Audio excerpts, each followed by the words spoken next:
નમસ્કાર વિદ્યાર્થી મિત્રો, આપ સૌનું સ્ટડી પેનલ પર હાર્દિક સ્વાગત છે.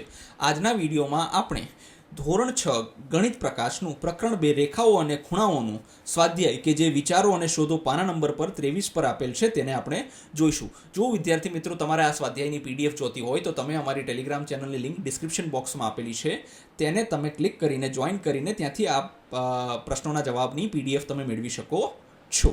ચાલો હવે જોઈએ આપણે વિચારો અને શોધો. એક લંબચોરસ કાગળને વાળો, પછી બનાવેલી ગળી પર એક લીટી દોરો અને તે ગળી અને કાગળની બાજુઓ વચ્ચે બનતા ખૂણાઓના નામ આપો અને તેમની સરખામણી કરો. લંબચોરસ કાગળને વાળીને જુદા જુદા ખૂણા બનાવો અને ખૂણાની સરખામણી કરો. તમે કયો ખૂણો સૌથી મોટો અને કયો ખૂણો સૌથી નાનો બનાવ્યો છે? જો આ લંબચોરસ કાગળ લઈ લીધું આપણે, આને અહીંથી વાળી દીધું એટલે ગળી બની ગઈ. હવે જુઓ આમાં ખૂણાઓ ક્યાં બને છે? જુઓ અહીંયા મેં ખૂણા બનાવ્યા છે 1, 2 અને 3, 3 અને 4, મતલબ આ એક ખૂણો, અહીંથી આ બીજો ખૂણો. જો આ તો રેખા જ છે એટલે આને ગણવાની છે, આને આપણે ભૂલી જવાની નથી. બીજું તો કે આ ખૂણો 3 બને છે અને આ ખૂણો 4 બને છે. એમ આપણે ખૂણો 1, 2, 3 અને 4 મેળવ્યા છીએ. પછી એની સરખામણી કરીએ કે ખૂણો 1 જે છે એ ખૂણા 2 કરતાં કેવો છે? નાનો છે. જુઓ આ ખૂણો નાનો જ દેખાય છે ને આપણને, જો આ ખૂણો મોટો છે.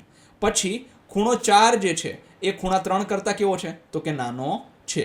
હા, બીજી ખાસ વસ્તુ યાદ રાખજો, ખૂણો 1 અને 4 સમાન છે, ખૂણો 2 અને 3 સમાન હોય છે. ખેર આ અત્યારે તમને સમજાશે નહીં, પણ આ અત્યારે ખાલી યાદ રાખી લ્યો. જો કે આ પોઈન્ટને નહીં લખો તો પણ ચાલશે. હવે આપણને શું કીધું છે? તો કે ખૂણો 2 અને 3 સૌથી મોટા ખૂણા છે. જો આ બંને ખૂણા સમાન છે તો આ બંને ખૂણા કેવા છે? તમે જોશો ને કે 1 અને 2 માં મોટો કોણ છે? તો કે 2 છે. 3 અને 4 માં મોટો કોણ છે? તો કે 3 છે. તો આ બંને ખૂણાઓ કેવા છે? સૌથી મોટા છે. બીજું, સૌથી નાના ખૂણાઓ કયા છે? તો કે વધ્યા જે ખૂણાઓ, તો કે ખૂણો 1 અને ખૂણો 4 એ સૌથી નાના ખૂણાઓ છે. 2, દરેક કિસ્સામાં કયો ખૂણો મોટો છે અને શા માટે તે નક્કી કરો. જુઓ હવે આપણને 2-3 કિસ્સા આપ્યા છે, ધ્યાનથી સમજો. આ બધા પ્રશ્ન તમને લાગતા હોય સહેલા છે, ખરેખર સહેલા નથી એટલા બધા, કારણ કે આપણે આકૃતિનો ઉપયોગ કરવાનો છે અને આપણા પ્રશ્નનો જવાબ શોધવાનો છે. શું લખ્યું છે? એ ખૂણો AOB અથવા ખૂણો XOY. જુઓ ખૂણો AOB અને બીજો ખૂણો કયો છે? XO અને Y. ચાલો આપણે પેનથી લખી લઈએ જેથી કરીને વધારે ખબર પડે સરળતાથી. બરાબર છે? જુઓ અહીંયા જો એક તો ખૂણો શું કીધો છે? AOB. AOB ખૂણો જો આ ખૂણો થશે આખો, આવડો મોટો ખૂણો. બરાબર છે? બીજો ખૂણો કયો કીધો છે? XOY. તો જુઓ આ XOY છે. તો તમને ધ્યાન પડે તો ખબર પડશે. જુઓ કે ખૂણો AOB જ મોટો છે, કારણ કે આ તો બહુ નાનો એવો ભાગ છે. તો ખૂણો AOB શું છે? મોટો છે. હવે બીજો ખૂણો કયો કીધો છે? એના માટે આપણે પેન બીજી લઈ લઈએ, લીલા કલરની. બરાબર છે? ખૂણો AOB. જુઓ ફરીથી ખૂણો AOB લઈ લઈએ. આ ખૂણો AOB લઈ લીધો. અને ખૂણો XOB. જો આ ખૂણો છે XOB, દેખાય છે? આ XOB ખૂણો છે. બરાબર છે? આ XOB ખૂણો છે. કયો મોટો છે? આ જ મોટો છે ને, આટલો ભાગ વધારે છે.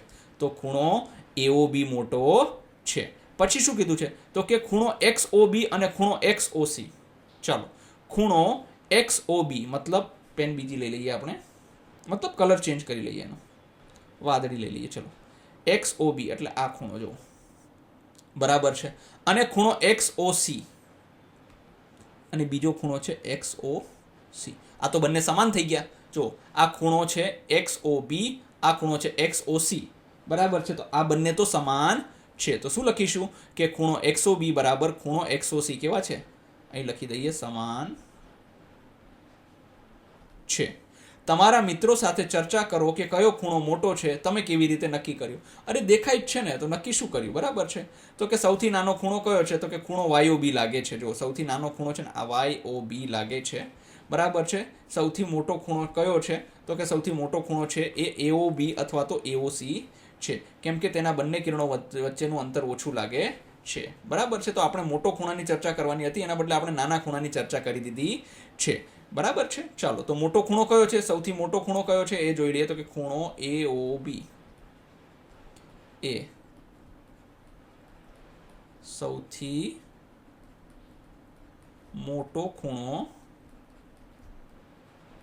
છે. બરાબર છે?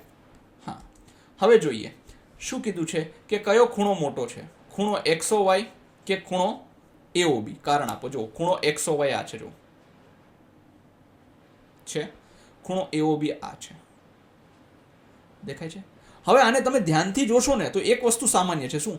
તો કે જો આ ભાગ છે ને એ બંને ખૂણામાં આવેલો છે. દેખાય તમને? આની અંદર છે અને આની અંદર છે. બરાબર છે? આનું કારણ આપણે આપવાનું છે. જો આ પ્રશ્ન બહુ મસ્ત છે. સૌ પ્રથમ ખૂણો XOA અને ખૂણો YOB ની સરખામણી કરો. જો ખૂણો XOA એ કયો છે? તો કે આ ખૂણો XOA છે. YOB કયો છે? આ છે. તો આ બેમાંથી મોટો કયો છે? દેખાય છે ને નાનો છે? આ મોટો છે. તો આપણને સ્પષ્ટ જણાય છે કે ખૂણો XOA એ મોટો છે ખૂણો YOB થી. થઈ ગયું બરાબર? તો આપણે હવે જો ખૂણો XOY કયા બે ખૂણાનો બનેલો છે? જો XO અને Y આ છે. આ ખૂણો કયા બે ખૂણાનો બનેલો છે? તો કે એક તો ખૂણો આ છે XOA, બીજો ખૂણો કયો છે? તો કે બીજો ખૂણો છે AOY. આને આપણે એક નામ આપી દીધું. પછી ખૂણો AOB. તો આ બે ખૂણા જ કેમ લીધા સર તમે? કારણ કે આપણે આ બે ખૂણાની સરખામણી કરવાની છે. હવે ખૂણો AOB શેનો બનેલો છે? જો ખૂણો AO અને B શેનો બનેલો છે? તો કે પહેલા તો છે AOY. જો આ એક બનેલો છે. બીજો તો કે આ ભાગ YOB નો બનેલો છે. હવે જો આની અંદર સમાન ખૂણા ક્યાં છે? 1 અને B માં આપણે જોઈ શકીએ કે AOY સમાન છે. જો આ ભાગ મેં તમને કીધો ને, આ બંનેની અંદર સમાન છે. આની અંદર આવે છે અને આની અંદર આવે છે. તો જે સમાન ખૂણા છે ને એના છેદ ઉડી જાય. બરાબર છે? હવે એના છેદ ઉડી જાય કેમ? સમાન છે એટલે બાદબાકી થઈ ગઈ તો શૂન્ય થઈ ગયું.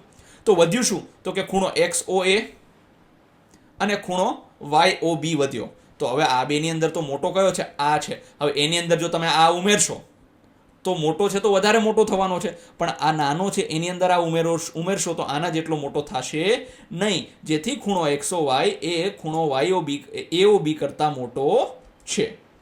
આપણે આ રીતે આને સોલ્વ કરીએ છીએ. જો વિદ્યાર્થી મિત્રો તમારે આની PDF જોતી હોય તો આ ટેલિગ્રામ ચેનલ જોઈન કરી લેજો. ત્યાંથી તમને આની PDF મળી જશે.